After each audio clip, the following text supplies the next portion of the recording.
Imagine an experiment to anonymously collect data on a group's preference for chocolate or strawberry ice cream by asking participants to leave a coin, either face up or face down, on a table to symbolize their preference. Looking at the coins, we can't tell who the chocolate lovers are from the strawberry sympathizers, but we know which flavors have the majority preference.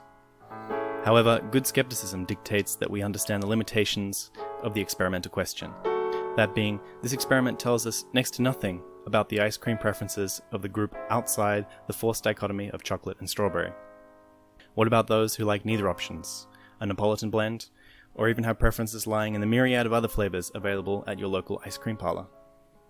Now run the experiment again, and this time introduce participants that only know to place the coin on the table. Some flip the coin before putting it down, others prefer to hide certain designs on the face of the coin, others unquestioningly belong to Team Tails. Now when we look at the coins, it will doubtfully reflect the true preferences of the participants. Worse than the limitations of the first experiment, this is just statistically noisy. Finally, imagine these coins as politicians, and they are now symbolic of what the political functions they will perform if elected to government.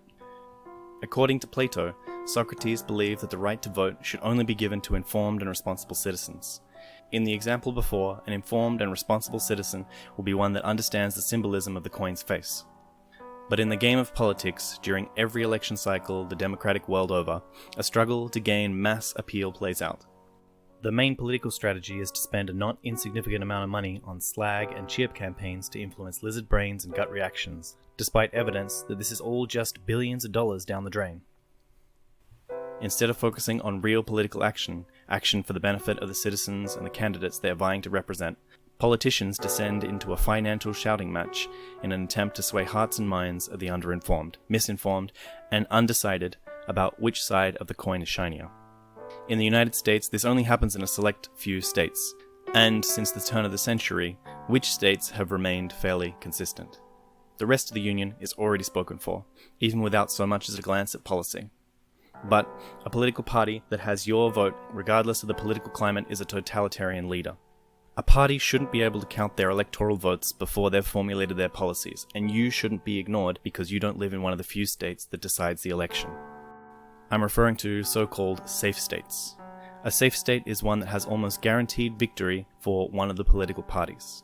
This is regardless of party policies, current social issues, flavor of ice cream, or the competency of the candidates in question.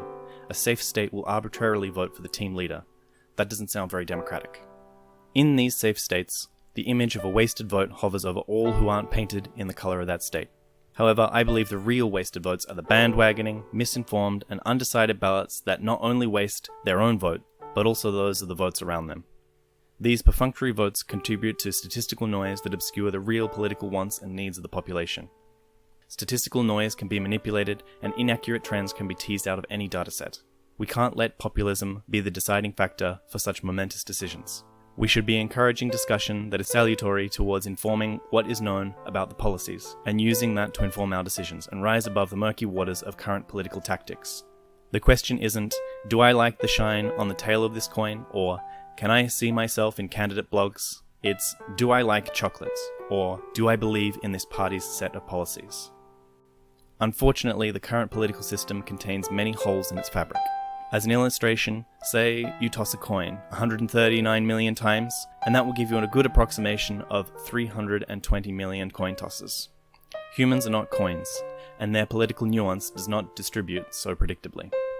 Accessibility to accurate information and a method of exercising one's democratic voice can be a key factor in deciding which groups receive representation.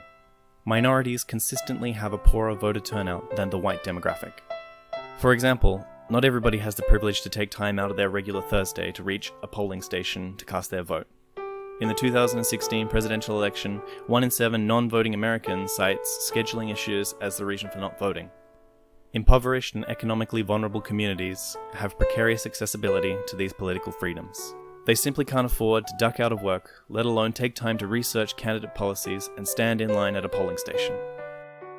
In reality, one side of the coin represents far more complexity than a single flavor of ice cream. The political choices we make have to be optimized for our priorities. Adding many degrees of freedom to our political preference is often counterproductive to making a choice. Not all policies will align with our own particular political values. But as individuals, we need to focus on our core issues during each particular election cycle. Of course, not everyone is going to agree with your preferences, but more than conformity, you should demand a better signal-to-noise ratio in the voting constituency. The most pressing question we need to ask ourselves is, what are my political values? But this alone is not enough. We need to decide if those values are satisfactorily represented in the party's policies. Lastly, and perhaps most importantly, discuss. Encourage people to make meaningful steps in deciding how they want to be represented. The very act of laying out your decision-making will make your social circles more informed and model a path for others to tread on their way to casting more informed votes.